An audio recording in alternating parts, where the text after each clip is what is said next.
Hello everyone. Today we are going to do class 5th maths preparation for algebra problem set number 56. We are going to complete today. This is going to be the last exercise from this chapter and your portion for final exam is going to get over. So in this section we are going to see using letters. Okay, so when do we use letters? So we use symbols or letters to make the writing very short. So instead of writing sentence, I will write only the alphabet or the number. Okay, so that it will be short to write it. Okay, so how are you going to write it? I will show you a few examples. Suppose we take for addition A and B. Okay, so if we have to add them, how are you going to add them? A plus B, isn't it? And the numbers we can substitute it. If we have to multiply it, how are you going to multiply it? A into B or B into A. Same for the addition also, B plus A we can take. Even for subtraction, what we have to use? A minus B or B minus A.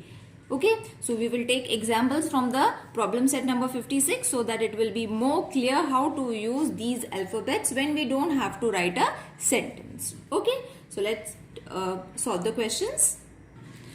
So use a letter for any number and write the following properties in short. Now as I said, we have to only use the alphabet so that we don't need to write this sentence. Okay, so sum means addition. So this thing you all have to remember. Sum of any number. So let A be any number. Okay, so we have taken A for any number and 0 is the number itself. Okay, so we should be able to get 0 when we add it with A. Okay, and 0 is the number itself. So what does that means?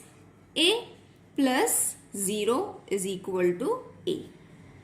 Okay, so this is what is to be written instead of writing this big sentence. Okay, I hope it is clear. Sum means addition. Any number we have taken A as any number and 0. And 0 means we have to add it with 0 is the number itself. So this is going to be the number, isn't it? So A is going to be the number. Let's solve the second one. The product of any two numbers and the product obtained after changing the order of those number is the same. So first, product means multiplication. Okay, so these are the mathematical names you all can say. Sum means addition, product means multiplication. Okay, so the product of any two numbers. So let's take A and B, the two numbers. Let A and B be two numbers.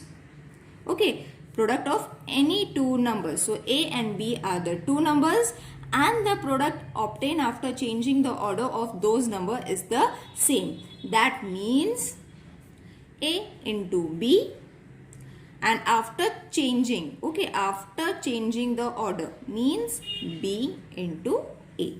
That's it.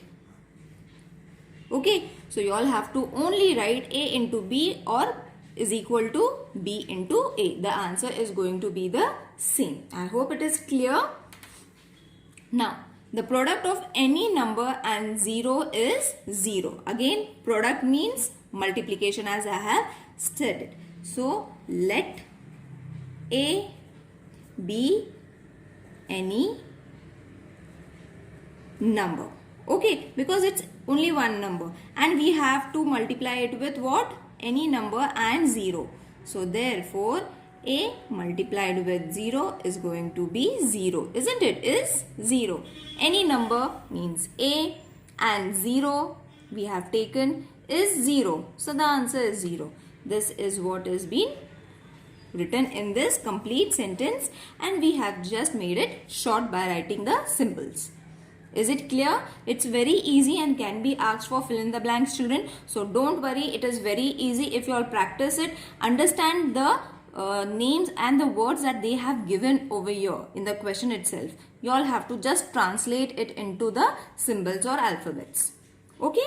Now, write the following properties in words. So, these are the following properties.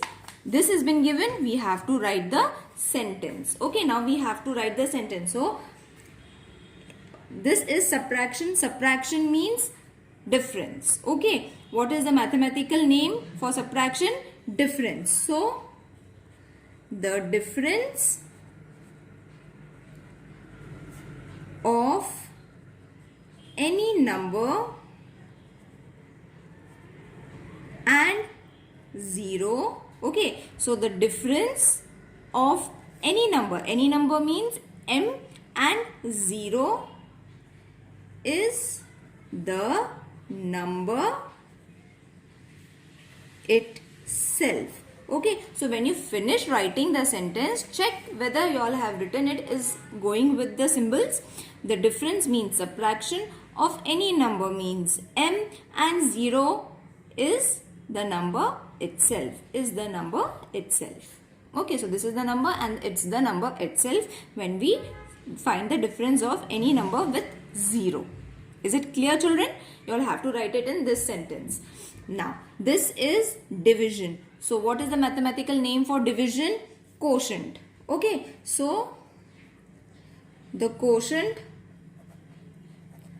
Why we are writing quotient? Because we are going to find n versus n. Okay. The quotient of any number divided by 1 is the number itself. Okay, so see, the quotient means this is the quotient. Okay, when you divide it, okay, so suppose this is 5, okay, and this is also 5 over here, or divided with 1. Okay, so this is what is said to be the quotient, isn't it? The quotient of any number divided by 1 is the number itself. This is the example that I have given you all. So, where is the quotient? I hope you all know where is the quotient. This, when it comes in this bracket, whichever number is coming over here, it's known as quotient. That is why we have written it as quotient of any number divided with 1. Okay, is the number itself, isn't it? So, how are you going to write it? In this form, in the complete sentence. If while writing you all get confused, don't get confused, children, because you all have to use these mathematical symbols. Okay, instead of symbols you all have to use words. Instead of words you all have to use the symbols. Okay, so same thing we have done, just interchange few sentences over here and there so that we can occupy all the multiplication, division, addition and subtraction questions they have covered in this exercise. I hope this exercise is clear, and any problem regarding any sum, please let me know in the comment section, children. And all the best for your final exams. See you in the next videos. Take care. Bye.